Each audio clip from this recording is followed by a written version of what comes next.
जय हिंद। आप सभी को स्वागत है। तो आज हम लोग PYQ जो क्लास 6 ज्योग्राफी दृष्टि पब्लिकेशन का बुक को जो PYQ है उसको हम लोग सॉल्व करेंगे और ये सारे प्रतियोगिता एग्जाम के लिए इम्पोर्टेंट होगा और यह NCERT आधारित दृष्टि पब्लिकेशन बुक को हम लोग एनालिसिस करेंगे और इसमें महत्वपूर्ण प्रश्न को हम लोग देखेंगे। अगर आप ज्योग्राफी के लेक्चर देखना चाहते हैं तो उसका प्लेलिस्ट बना गया है, आप उसको जाकर भी देख सकते हैं। तो आज हम दृष्टि पब्लिकेशन का जो MCQ यानी PYQ यानी हमारा सौरमंडल पृथ्वी क्लास 6 ज्योग्राफी को PYQ फर्स्ट चैप्टर को हम लोग कर रहे हैं और मोस्ट इंपॉर्टेंट पॉइंट होती है जो आप BPSC दीजिए या तो वनडे एग्जाम दीजिए या तो UPSC दीजिए, ये कॉन्सेप्ट की क्लास होगी और यहां पर मैं आपको पता चलिए हम अपनी क्लास को आज स्टार्ट करें। देखिए दोस्तों कि निम्नलिखित कथनों पर निम्नलिखित में कौन सा खगोलीय पिंड है। अगर आपसे ऑब्जेक्टिव में पूछ दिया जाएगा कि इनमें से कौन सा खगोलीय पिंड है तो आप क्या जवाब दीजिएगा?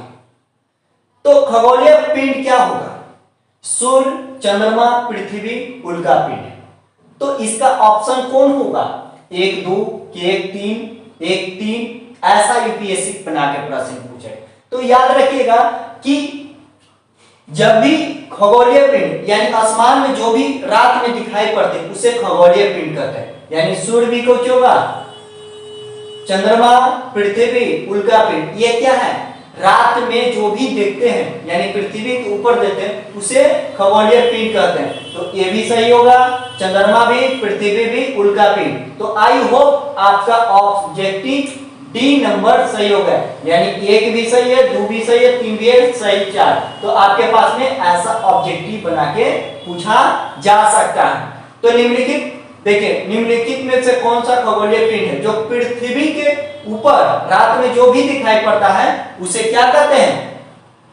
खगोलीय पिंड। जैसे सूर्य, चंद्रमा, पृथ्वी, उल्का पिंड, यानी सभी 1 2 3 4। आपको ऑब्जेक्टिव इस तरह से पूछा जा सकता है।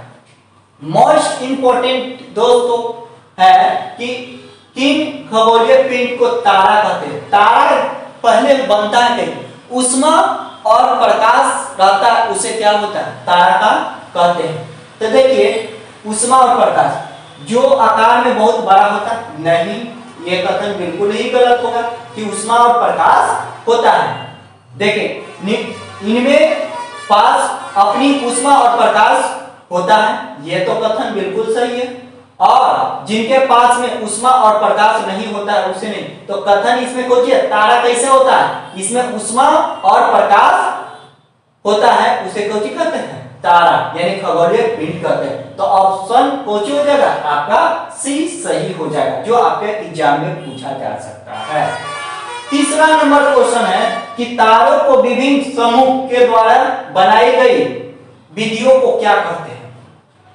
यानी तारा का समूह को क्या कहते हैं? तारा के समूह को क्या कहते हैं? जो हम आपको NCERT पढ़ा रहे थे तो हम क्या पढ़ा रहे थे कि तारों को समूह को नक्षत्र मंडल कहते हैं, जो आपके पास में C नंबर होगा। तो आपसे पूछा जाएगा कि तारों को समूह को क्या कहते हैं? नक्षत्र मंडल कहते हैं, जो आपका VBI क्वेश्चन हो सकते हैं। निम्नलिखित कथनों पर विचार करें। UPSC ऐसे प्रश्न बनाती है, निम्नलिखित कथनों पर विचार करें। तो पृथ्वी का नीला ग्रह भी, नीला ग्रह तो सही है, तथा यह अपनी संपूर्ण प्रकाश उष्मा सूर्य से प्राप्त करती है, एकदम सही बात है। पृथ्वी को नीला ग्रह भी कहा जाता है और यह अपना संपूर्ण प्रकाश एवं उष्मा सूर्य के प्राप्त करता है, बिल्कुल ये कथन ठीक है। क्यों सही है?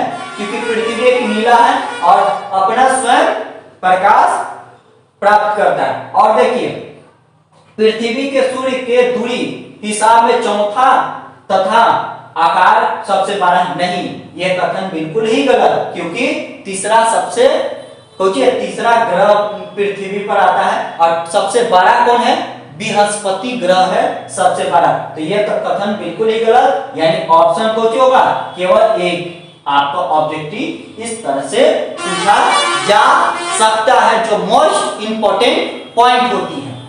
अब देखिए सौर मंडल का निर्माण किससे हुआ है, यानी सौर मंडल का निर्माण किससे हुआ है ऑब्जेक्टिव में पूछेगा तो ग्रह, उल्कापिंड, सूर्य और उल्कापिंड, यहाँ पर उपग्रह उल्क यहाँ पर में एक आ दिए, तो इसमें कौन सी हो जाएगा, ऑप्शन सभी होगा, उल्का उपग्रह यहाँ पर होगा, मिस्टेक से हो गया।